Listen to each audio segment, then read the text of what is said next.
Hello and welcome to a brief tutorial on how to build automations within Klaviyo, presented by Zach from Sandhill Digital. So today we're going to be going to the left-hand sidebar and clicking the third option down called Flows, in other words, automations. From here, we're going to create a flow. As you'll see in the previous page, all your flows would populate there once you have more. We are on the internal agency account, so not too much firing there. But on one of our client accounts, there will be multiple flows. So through here, you can, depending on what you have integrated and attached, you'll have more options, as I've mentioned in other tutorials. But here, they're going to have some automations somewhat set up for you already for your intent, and you can see them down here. But we're going to build one from scratch because I just want to show you the basics of how you build them. So let's call this a welcome series. And then tags, you have the option, but we're not going to do that for this instance. So we're going to click Create Flow. From here, it's going to ask you what is the initial trigger of the flow. Now, if this is, suppose, an abandoned cart, you'd want to have added to cart, for instance. This one is going to be when they enter a list because this is a welcome email. So let's say added to list, and just going to choose random one right here. I will note that you have profile filters as well. You can do different things here to filter who actually comes into this list. There may be definitely instances where you'd want to tweak that as well. So we're just going to click Save. Confirm and save. So that's all set up there. You can always go back and tweak the profile filters, but you cannot tweak the initial trigger for this flow again. You'd have to make a new flow. So there are options here on the left-hand sidebar. One's an email. And from email, you're going to click email name. This is internal. And then the subject line and preview text, which would be external. The template, which we're going to discuss in another tutorial how to design those. That is this step right here. And once you have one in there, it would start populating as a preview here. And then down here you have settings, and I'd say always keep enable UTM tagging on. By default, it should come up, but initially it may not come up. Then you'd click Save, and you would have an email here. Now, what you want to do is it's going to give you warnings if things aren't set up, of course.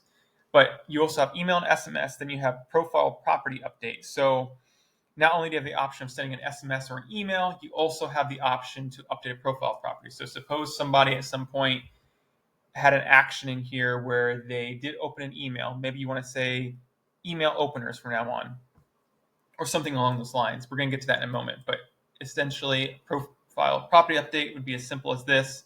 You would click add a step, and then you would choose the profile property, either a pre-existing one or make a new one, and then you give the property value. Down here you have list update, webhook, internal alert as well. That could be especially something very important for if it's a review and you're getting a negative review, you're going to send them an email, but you may want to internally report to the team that there are negative reviews coming through. So that's what the internal alert would be, and send it to a specific email address. You have a time delay. This is very useful as well. So in between each of these linear happenings, you choose the delay. So maybe they get the first email immediately, and then there is a 1 hour delay. And once again, you can drag and drop all of this stuff.